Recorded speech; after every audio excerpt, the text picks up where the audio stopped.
Hello friends, welcome to Radiant competition classes. एक बहुत ही महत्वपूर्ण सूचना मैं विशिष्ट शिक्षकों के काउंसलिंग से संबंधित देने जा रहा हूं। हालांकि इस लेटर को देखने के बाद ऐसा पता चलता है कि कहीं भी कोई ऑफिशियल नहीं लग रहा है, लेकिन वास्तविकता क्या है ये मैं नहीं बता सकता। लेकिन सबसे बड़ी बात है कि अभी ये वायरल है और सारे के सारे लोग ये सही बता रहे हैं। तो खैर एक दो दिन में पता चल जाएगा कि सत्यता क्या है। इसमें है कार्यालय जिला शिक्षा पदाधिकारी, ये फॉर्मेट दिया हुआ है कि काउंसलिंग में क्या क्या चीज़ है, कौन कौन सी चीज़ें हैं, एक एक करके समझ लीजिए। ये आप लोग के हित में है दोस्तों। तो देखिए, विशिष्ट शिक्षकों की काउंसलिंग, ये पत्रांक दिनांक दिया हुआ है, पद का नाम, exclusive teacher name, father's name, category, application number और एड्रेस, ये आपको भर लेना है। बिहार विद्यालय विशिष्ट शिक्षक नियमावली 2023 के नियम 4 के तहत आयोजित की गई सक्षमता परीक्षा में घोषित परिणाम के आधार पर आपके द्वारा काउंसलिंग में उपस्थित होने के पश्चात एवं आवश्यक कागजात प्रदान करने के पश्चात यह पत्र निम्नलिखित शर्तों के अंतर्गत निर्गत किया जा रहा है। यानी आपका जो काउंसलिंग होगा, आपका जो रिजल्ट 23 तारीख को आएगा, जिला अलॉट होगा, उसके बाद जो काउंसलिंग होगा उससे संबंधित है। इसमें देखिएगा कौन कौन सा पॉइंट है। इस पत्र को नियुक्ति पत्र नहीं समझा जाए। नियुक्ति पत्र विभाग द्वारा आपको सफल काउंसलिंग एवं अन्य प्रक्रियाओं का पालन करने के पश्चात बाद में निर्गत किया जाएगा, पहला पॉइंट। दूसरा है, नियुक्ति पत्र निर्गत करने के पश्चात आपको विद्यालय का आवंटन किया जाएगा। विद्यालय योगदान तब तक स्वीकृत नहीं माना जाएगा जब तक इसे विभागीय सॉफ्टवेयर में विधिवत अंकित नहीं किया जाता है। विद्यालय योगदान करने से पूर्व आपको अपनी संबंधित नियोजन इकाई से त्यागपत्र देना होगा और त्यागपत्र की स्वीकृति संबंधी पत्र भी संलग्न करना होगा।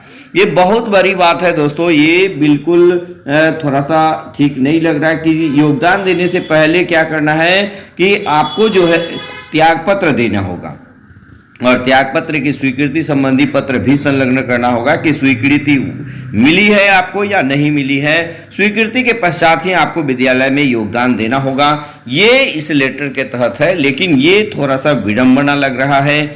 उसके बाद देखिए, संबंधित विद्यालय में योगदान की तिथि से आप बिहार विद्यालय विशिष्ट शिक्षक नियमावली 2023 के नियम 2(6) के तहत विशिष्ट शिक्षक समझे जाएंगे और उक्त तिथि से आपकी सेवा शर्तें, वेतन स्थानांतरण इत्यादि उक्त नियमावली से ही संचालित होगी।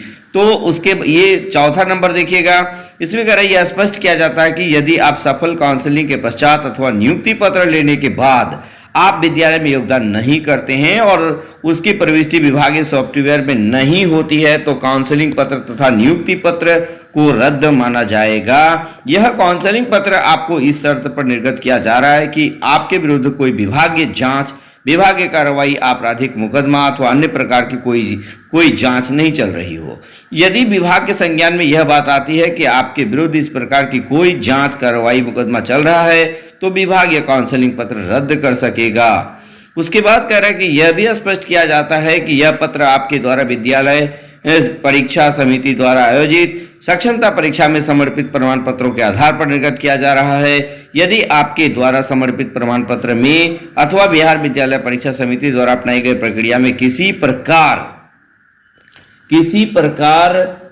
अनियमितता प्रकाश में आती है तो यह विभाग उचित कार्रवाई करते हुए उक्त पत्र को रद्द कर सकेगा। एक बार विद्यालय में योगदान कर लेने के पश्चात आप पुनः अपनी नियोजन इकाई में वापस नहीं लौट पाएंगे। ये सबसे बड़ी बात है। यानी विद्यालय में योगदान आप यदि कर लीजिएगा, उसके बाद चाहिएगा कि हम फिर पुनः नियोजन इकाई में लौटे, तो आप नहीं लौट पाइएगा। एक घोषणा पत्र भी लगेगा, वो भी आप देख लीजिए। इसमें कह रहा है कि मैं घोषणा करती हूँ कि मेरे द्वारा दी गई सभी सूचना प्रमाण पत्र सत्य है। मैं विभाग की उपरोक्त शर्तों को मानता या मानती हूँ। मेरे द्वारा दी गई कोई सूचना प्रमाण पत्र यदि गलत पाया जाता है तो मेरे विरुद्ध कार्रवाई करने हेतु विभाग सक्षम होगा।